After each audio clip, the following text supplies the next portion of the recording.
কতদিন পরে একটা বিয়ে বাড়ি পড়লো, আর বিয়ে বাড়িতে আমি সাজুগুজু করবো না বলো। আর এই শাড়িটা কিনেছিলাম আমি পূজার সময় 3টে শাড়ি কিনেছিলাম, তার মধ্যে এই বিয়ে বাড়ি পরার দরুন একটা শাড়ি পরা হয়ে গেল।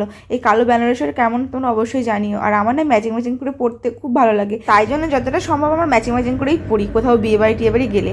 এই জন্য তোমার দাদাভাইকে বলেছি একটা কালো পাঞ্জাবি পরতে, আর তারপরে আমাকে ও সাজিয়ে গুজিয়ে দিল আর আমি ওকে সাজিয়ে গুজিয়ে দিলাম। আমাকে অ্যাকচুয়ালি ও শাড়ি টাড়ি ধরিয়ে দেওয়া সব কিছুই করে। তো যাই হোক, তারপরে আমরা বেরিয়ে পড়লাম টুকটুক করে বিয়ে বাড়ির দিকে। মাও বাবাও সবাই রেডি হয়েছিল।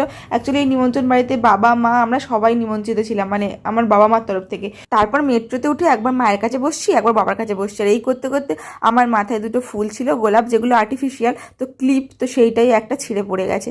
যাই হোক, সেগুলো তোমার দাদাভাই নিল পকেটে, আর ওখানে গিয়ে দেখছি যে বিয়ে প্রায় কমপ্লিট। তারপরে আমরা সোজা চলে গেলাম খেতে। তো খাওয়া দাওয়া তো আগে, বিয়ে বাড়ির মেন কোর্স বুঝতেই পারছো। তবে ভালো করে ফটো তুলে আসার সময় মনে হচ্ছিল বাবা এত কষ্ট হচ্ছে যে কখন বাড়ি যাব।